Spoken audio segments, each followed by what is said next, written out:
ابخازستان ازبک‌ها مجبورند در کوچه زندگی بکنند. تاجیکستان فوتبالبازان کویلاب برای نماز بازپرسی شدند. قرغیزستان پرزیدنت نوبتی وعده داد که کورپسیا را برهم می‌دهد.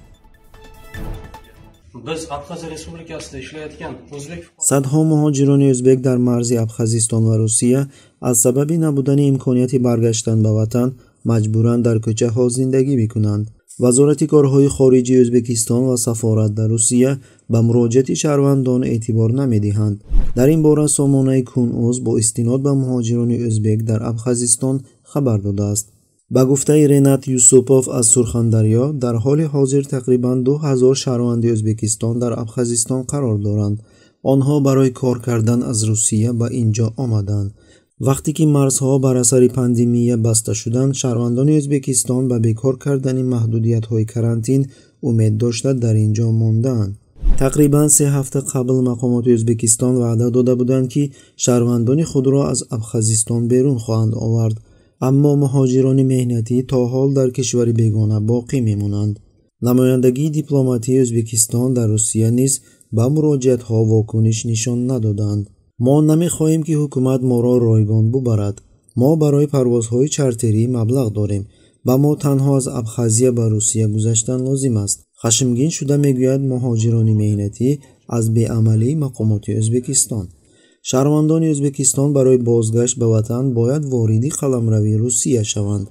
در حال حاضر تنها به شهروندان روسیه و ابخازستان گذشتن از مرز اجازه داده شده است.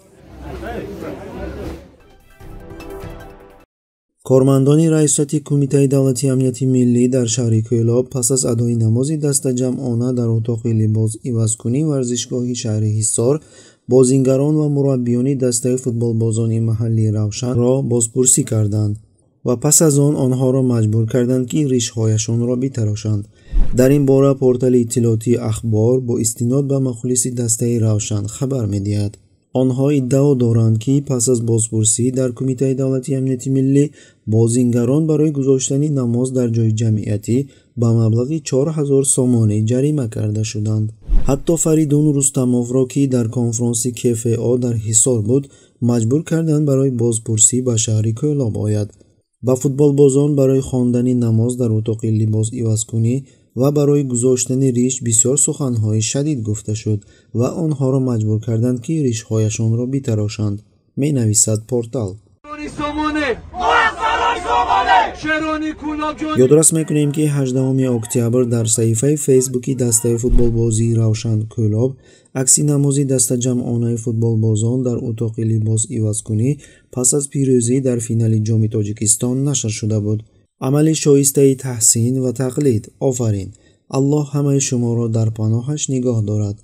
با چنین توصیف‌ها استفاده برندگان سامانه‌های اجتماعی تاجیک این عکس را استقبال نمودند. عین زمان عکس مذکور از صفحه فیسبوکی دسته فوتبالبازی روشن برداشته شده است.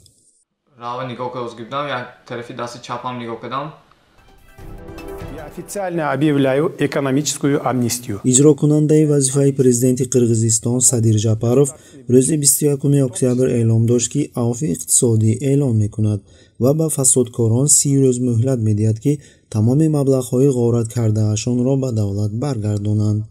Даю вам 30 дней. Я хочу, чтобы вы сами предоставили реальные сведения о имеющихся фактах. Все, что было нажито вами, я требую вернуть в государственную казну. Добровольно возместите каждую копейку, незаконно полученную от государства.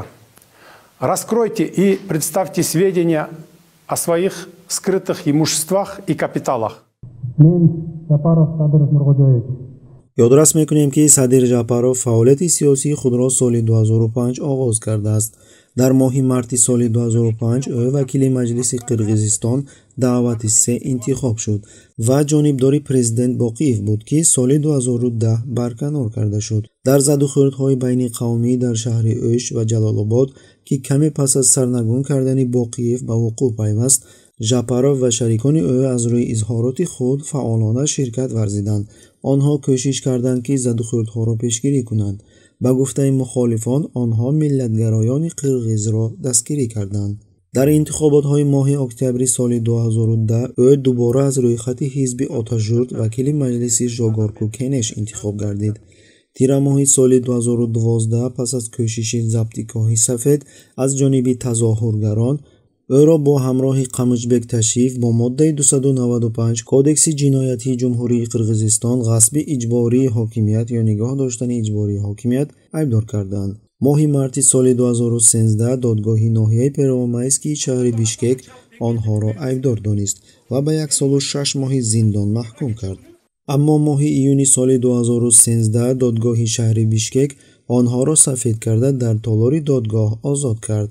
соли 2013 ҳангоми тазоҳурот алайҳи Кумтор дар Қаракол эътирозгарон хостанд губернатори вилоят Эмилбек Каптагаевро ба гарав гиранд.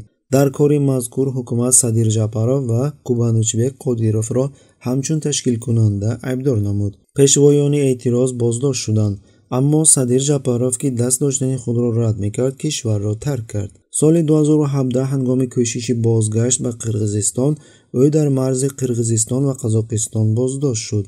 оиди парвандаи ба гаравгон гирифтани Эмилбек Каптагаев, ӯ ба 11 солу 6 моҳи зиндон маҳкум шуд. дар ҷараёни мавҷи эътирозҳо ки 6 октябри соли равон оғоз ёфт ва сабаби он норозигӣ аз натиҷаҳои интихоботи парлумонӣ буд, ҳамроҳ бо президенти собиқ Атамбоев ва чанд сиёсатмадори дигар аз боздоштгоҳи муваққатӣ озод карда шуданд.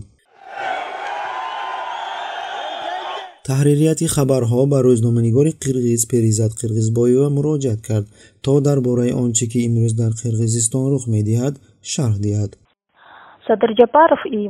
Садир Ҷапаров ва дастаи ӯ ҳоло бо ҳар роҳ кӯшиш мекунанд ки умед ва эътимодиро ки кланҳои мухталифи назоратшаванда ва нерӯҳои сиёсии Қирғизистон бо ӯ зоҳир карданд, сафед кунанд. инчунин ӯ низ ният дорад мансабашро супорад ва ба интихоботи президентии моҳи январ иштирок варзад.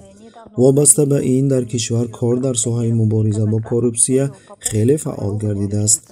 чанде пеш Ҷапаров барои пур кардани буҷаи ғоратшудаи кишвар ба афроди мансабдор ва тароҷгарон афв эълон кард. дар ин замина ҳабси пурсару садои баъзе шахсиятҳои маъруф сурат гирифт. дар мавриди сиёсати хориҷӣ маҳз дар робита бо Русия, Садир Ҷапаров ваъда дод ки роҳи қонунии тарафдори Русияро нигоҳ медорад.